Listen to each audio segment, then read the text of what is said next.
"You're not invited to Thanksgiving. This is only for family," my dad said, casually scooping mashed potatoes onto his plate, as if I were just another stranger at the door. The rest of the table didn't flinch. Not even a glance. My sister dabbed her lips with a napkin, whispered something to her husband, and smirked. That's when I raised my glass of sparkling cider. Quietly, gracefully. Not a word left my lips. But when the toast was over, I walked out. "My name is Reagan Silvers, I'm 33. And if you think you know how this ends, stay tuned. What do you do when the people who raised you erase you one holiday at a time?" It wasn't sudden the way they exiled me. It started years ago, skipped invites, forgotten birthdays, changed group chats. My name slowly vanished from the guest lists until all that was left was silence. But this time they made it official. At their warm candlelit table, surrounded by laughter and apple pie, I was declared not family. The irony? That very night, their house was kept warm with the $8,600 I quietly wired to their utilities last month. Their November lights? Their cozy fireplace? All funded by the girl not invited. So, as I stepped into the icy air outside, I took a deep breath and pulled out my phone.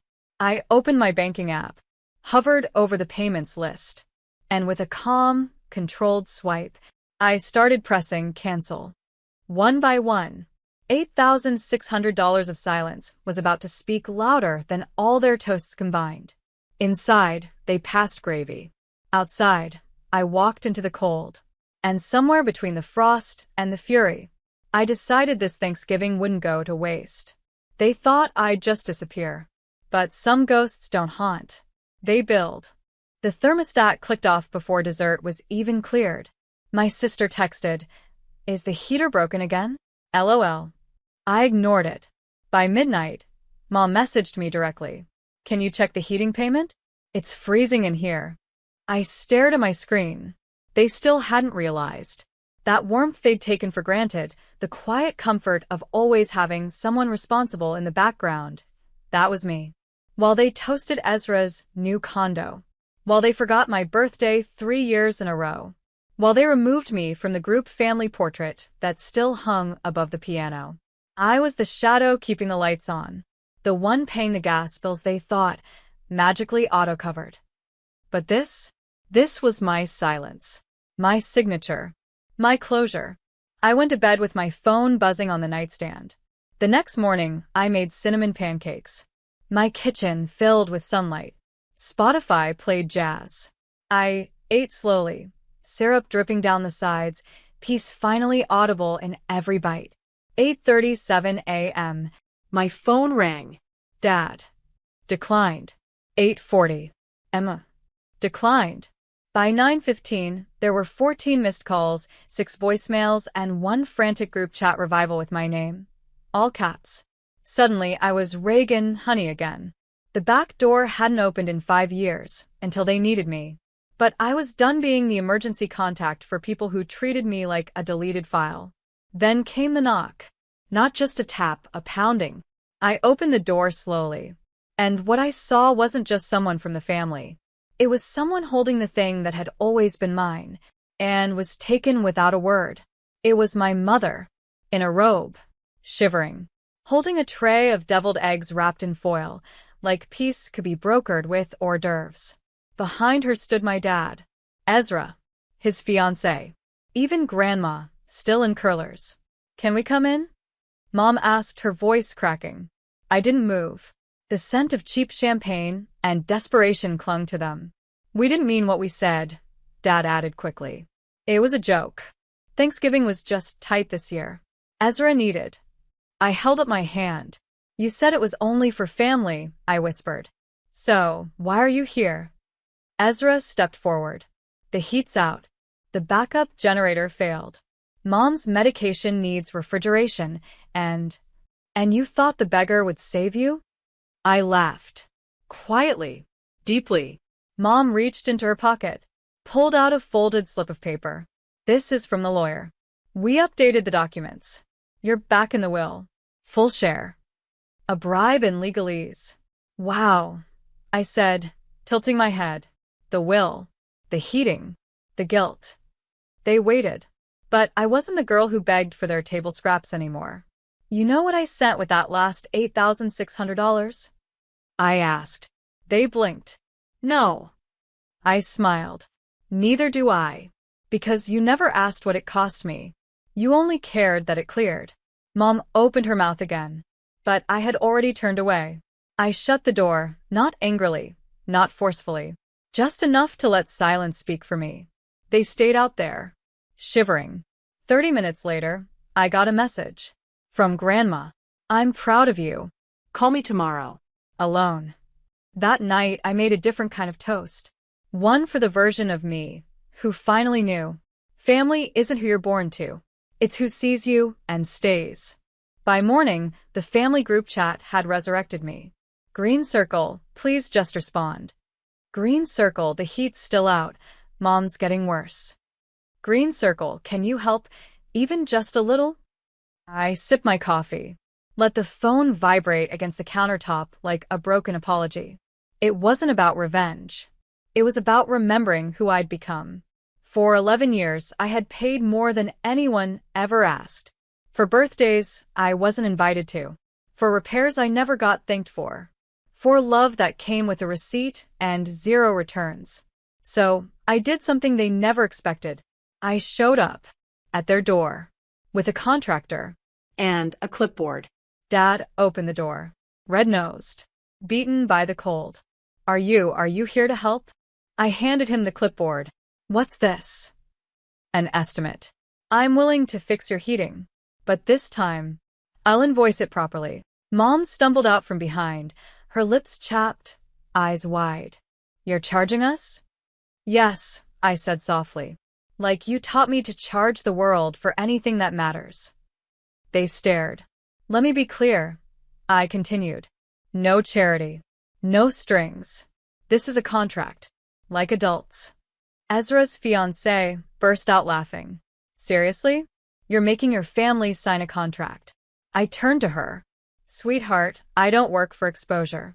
I paid for my seat at this table. I just realized it wasn't worth the price.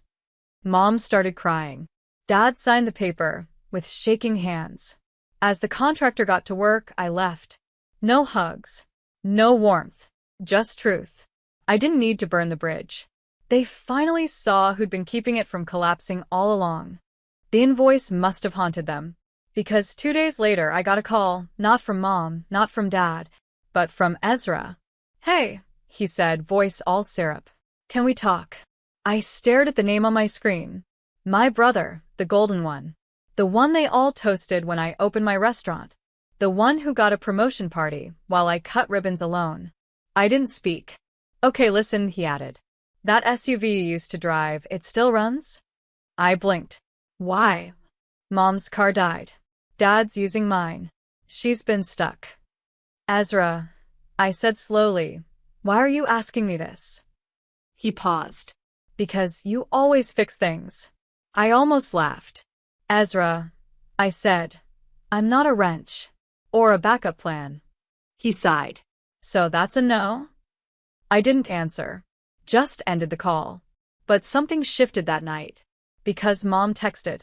We're selling the lake house. We want to repay some of what you've done. I stared at it like a hallucination. Then Dad messaged. I've asked the lawyer to take your name off the loan cosign. It was wrong of us. I sat in silence.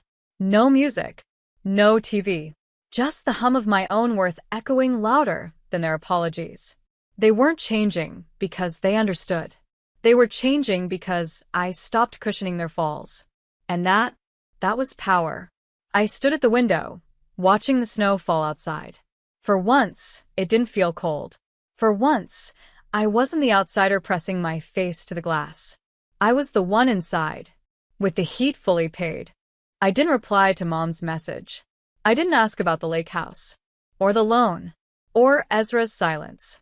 Instead, I did something I'd never done before. I reserved the largest table at Bellevue, the same place they always booked for family milestones. But this time, the reservation was under my name. No shared bill. No silent exclusion. I arrived early, the staff smiling as they lit the candles. It was just me. and a thick manila envelope beside my plate. Inside, copies of every payment, transfer, and sacrifice I had made for this family since I was 22. Rent. Medical bills, college deposits that weren't mine, and one bakery startup that crashed within months, my loan, their dream. At exactly 7 p.m., the hostess approached. "Your guests are here, Miss Evelyn." I nodded. "Send them in." Mom entered first, all pearls and hesitation. Then Dad, looking older. Ezra trailed behind, unusually quiet. I didn't rise, just gestured to the seats. They sat without speaking. I slid the envelope across the table. "What's this?" Mom asked, her tone already defensive. "Proof," I said, "of everything I gave. Everything you erased." Ezra peeked inside, eyes scanning fast. "You brought us here to guilt trip us?" Dad snapped. I smiled softly. No. "I brought you here to say goodbye. Officially." "What?" Mom blinked. I stood, placed a black velvet pouch on the table. Inside was the key to the old family cabin, the one I restored alone. The one they always borrowed for vacations. "You won't need this anymore," I said. I changed the locks. Then I turned, one step at a time. No tears. No rage. Just calm. Let them sit in the candlelight with the weight of every forgotten favor. I didn't look back. Not this time. I thought that would be the end of it. But endings never come clean when ego's involved. 2 days after the Bellevue dinner, Mom showed up at my restaurant, alone, wrapped in faux humility. "I was in the area," she said, stepping inside without asking. "Thought I'd see the place. It's cute." Cute. The kitchen went silent. Even the dishwasher paused. I took a slow breath, wiping my hands on a towel. "Need something?" She hesitated, fingers toying with the pearl clasp around her throat. I wanted to talk. About the family.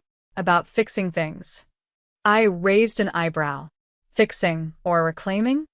She didn't answer. Instead, she stepped toward the wall of framed photos. Soft openings, culinary awards, write-ups in glossy magazines. Photos she never attended, moments they never asked about.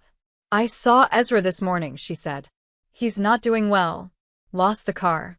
His promotion's under review." I said nothing. "And your father? He's struggling to pay for the cabin repairs." I nearly laughed. The same cabin they locked me out of, the same one they decorated with family-only signs at Christmas. Mom finally turned to face me. "We made mistakes," she admitted. "But family's still family. Right? That word again. Family. The one they used like a velvet rope, wrapping it around who they wanted, shutting out who they didn't." I tilted my head. "Do you want forgiveness?" I asked. "Or access?" Her mouth parted, but no words came. Behind me, my sous chef called out, a soft reminder that orders were piling up. I turned, walked back to the line. And as I plated the duck confit, I felt it. Not anger, not sadness, but a kind of quiet, sovereign peace.